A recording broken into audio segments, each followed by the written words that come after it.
This wagon is really well put together by Bachmann. It was good when it was introduced, and it's still good now. Hi there everyone, welcome along to another video here with me, Jenny Kirk. It is really great to see you again. I hope I find you well. And today we've not done any rolling stock reviews for quite some time, but I picked something up. It was actually from Hatton's, but it's also available from Kernow Model Centre too. And I really like the look of this, and you know what a sucker I am for brake vans. So without further ado, let me tell you about today's sponsor, Train-O-Matic, makers of DCC decoders that are designed by enthusiasts for enthusiasts, and they really are so simple to use.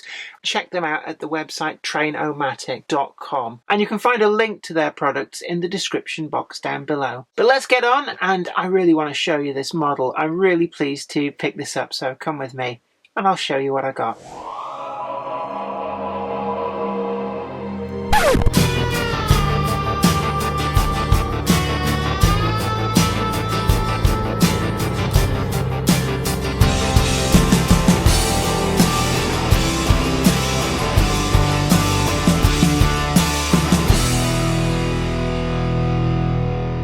This is the model that I've bought, and I'm going to show you the end there. So we got a catalogue number of 37-537Y.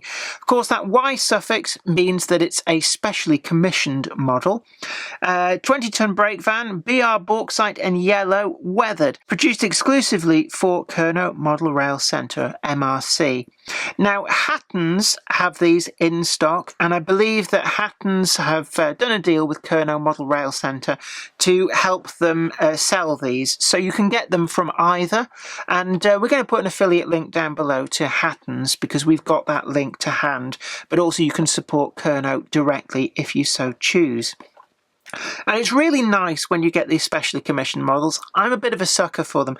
I always like to support retailers and organisations that do go to the trouble of ordering a prototype that might not necessarily see the light of day if it were to be a case of waiting for the manufacturers to produce them. There's an awful lot of special commissions that are coming through based on Bachmann models, and it is something, in absolute fairness to Bachmann, that they do ever so well. They are very supportive of retailers and organisations that want to commission their own models, and what it means is that we tend to see them from them. Now, this particular model, they have done something similar in the past. I think it was for Model Zone. It was one of the last models that Model Zone commissioned. We may even have done a box opening and review on that, but that would have been a few years ago now. But it's always nice to get these kind of weathered and distressed looking wagons because they really do look good when running in a train or sat in a siding or a yard. This particular prototype, well, this is a wagon, a brake van that was probably more towards the end of its life. So you're looking at 1980s, maybe even into the early 1990s. If they did survive, they would have then subsequently got painted into various departmental colours, or just scrapped or passed on to preservation. The base model itself is the fairly standard Bachmann X LNER type van. These are the ones that are actually mostly built by British Rail, but to an LNER diagram. Now, Bachmann brought this model out quite some time ago. I can remember picking these up maybe even as far ago as 2002, 2003, something like that. And they really were a really good model in their day and still hold their own now. Now, Hornby have recently tooled up their own version of this venerable van and gone head to head with the Bachmann one. But it has to be said, giving credit to Bachmann, that their older model really does still hold its own with that newer contender on the market. If we look around this model, the actual tampo finished printing is really nicely done, and we get this representation of almost like a hatchet job on the paint where it's been sploshed on. There's bits where it's peeled off, there's other bits of peeling paint, dirt. There's a multi-layer effect going on here with different passes with the tampo printing. When it comes to that tampo printing, actually, it is really nice and sharply done. It's not been swayed by this vertical planking in any way, and even when we look at the two work with air braked trains only, that is actually nice and sharp. Even though it's going over the undulations of the planking, Bachmann have got that really nicely done, and it could so easily have turned into a bit of a disjointed set of lettering, but it hasn't. The rest of the wagon, the lining is where it should be on these raised handrails. These, I think, are actually solid. No, actually, they are separately applied. Really nicely done. It's a springy plastic, which does take a little bit of punishment. The printing underneath is true, and yeah, the wagon has been fully painted before these have been added on, and then the weathering has gone over the top, and it really does build up to a really great effect. The sole bar of this wagon, again, really nicely done. The rivet details all there, and you really get a sense of the heft of these brake fans. The underside of the chassis is fairly basic, but it's one of those things. Newer models, we've been spoiled, and when are you going to see the underside? It's got the detail that matters where it matters, with the brake shoes that line up with the wheels, the NEM pockets there, with the slimline tension locks fitted into there, are really unobtrusive. So if you want to run this with 3-link couplings, say, you don't have to hack away at the chassis to remove obtrusive bits of plastic. It's quite well hidden inside there. We've also got other bits of representation of the frame, and I really like these footboards. They're separately applied detail parts, and they're modelled in a slightly springy plastic, which means that they are very, very durable. And I've never yet managed to get these to fall off. They do stay put. This wagon is really well put together by Bachmann. It was good when it was introduced, and it's still good now. The rest of the finish is nicely realised. I do particularly like these. I think these were concrete weights to build up the tear weight of the van. And I do love the finish that does actually look like they are separate. So you can see like the brown picked out in these little indentations at the back.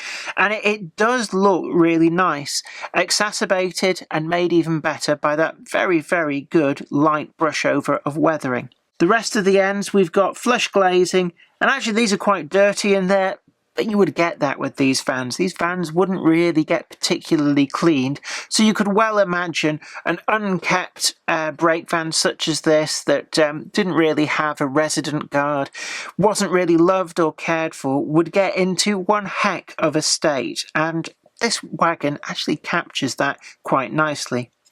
We've got separately applied lamp irons on there, nicely done, again quite durable. And when we look to the top, this is something that with the factory applied weathering has really been quite nicely thought out. For even something as lowly as a wagon like this, we've got the sooty deposits on the roof around the chimney there from the stove, and it is really nicely done. All in all, this is a nice package with a prototype that might not necessarily have reached the market otherwise. It's a really good commission from Kernow Model Rail Centre, and I just couldn't hesitate to pick this up when I saw that Hatton's had them in stock.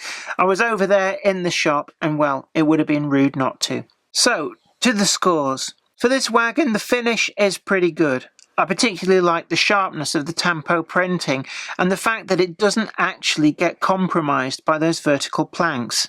The rest of the application is nice, and we've got some really nice bits of detailing as well, with both sides of the wagon being completely different from each other. And it does look on this side like maybe a plank has been replaced at some point, which isn't replicated on the other side.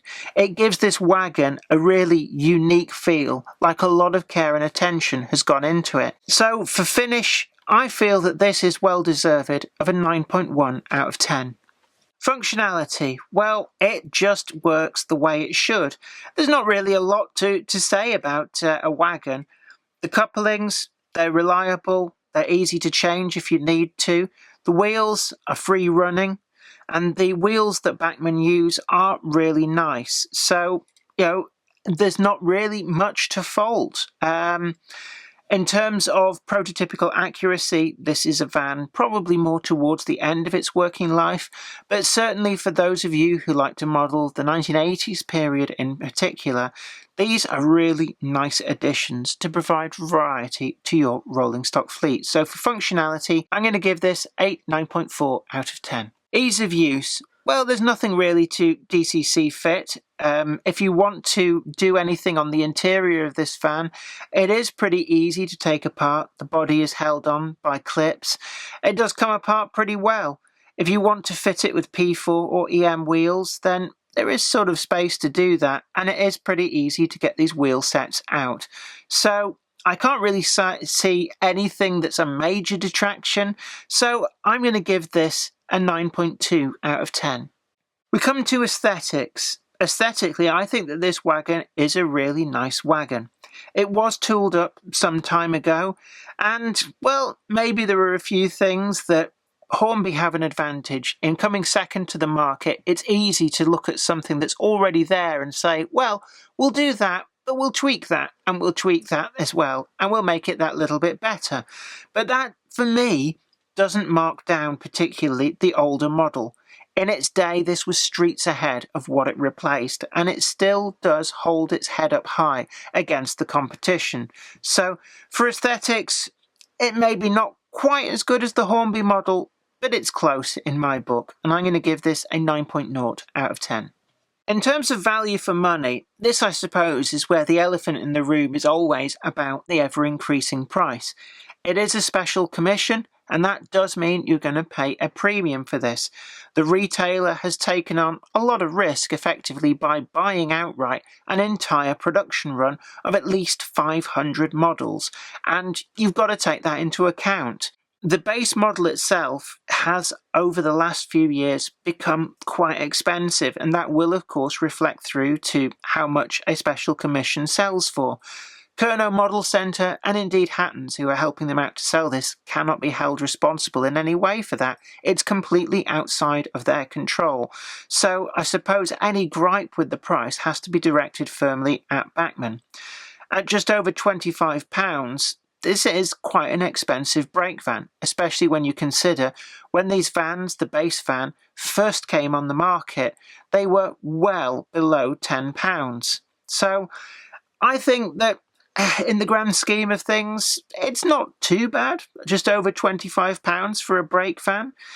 But when you compare it to some of the brand new, retooled from scratch models that we've seen from other manufacturers to a higher detail standard are coming in at slightly less than this, I have to say that on value for money, money talks. And in this case, it talks it down to a 6.9. So that gives us a final score of 43.6 out of 50. That is still really respectable, and don't let the value for money aspect put you off.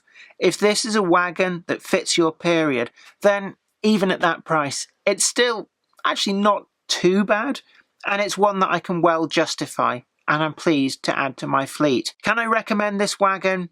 Yes, I can. Support Kernow Model Centre and support Hatton's as well. They've taken a punt on a slightly unusual prototype, and I do feel that retailers that are prepared to do that should be supported all the way. Well, I really hope that you enjoyed that video, and don't forget as well that if you want to try and find one of these for yourself, we've got an affiliate link down below in the description box, and that just helps you to find it straight away. You don't pay a penny extra for following the affiliate links and buying the product, but what it does do is it really does help us here on the channel, and it helps us to keep making the videos that you want to see. Don't forget to like this video too, and also subscribe to the channel if you've not already done so, and you'll be the first to know about new videos as and when they come up. But until next time, look, you take really good care of yourself. It's always great to have your company, and until next time, bye for now. Today's video is sponsored by Train-O-Matic, makers of DCC decoders designed to be fully compatible with every manufacturer's locomotive. Visit train-o-matic.com to browse the full range and see what they've got suitable for you. I'd like to send out a huge thanks to everybody who supports me on Patreon, but a special thanks go out to Anthony Kidson, Michael Churchwood, Anthony Hunt, William Wade, Wayne Johns, Offshore Alan, oorail.co.uk, Tepic, Michael Lockie, and Helen Sink. Thank you. Without you guys, I couldn't do this.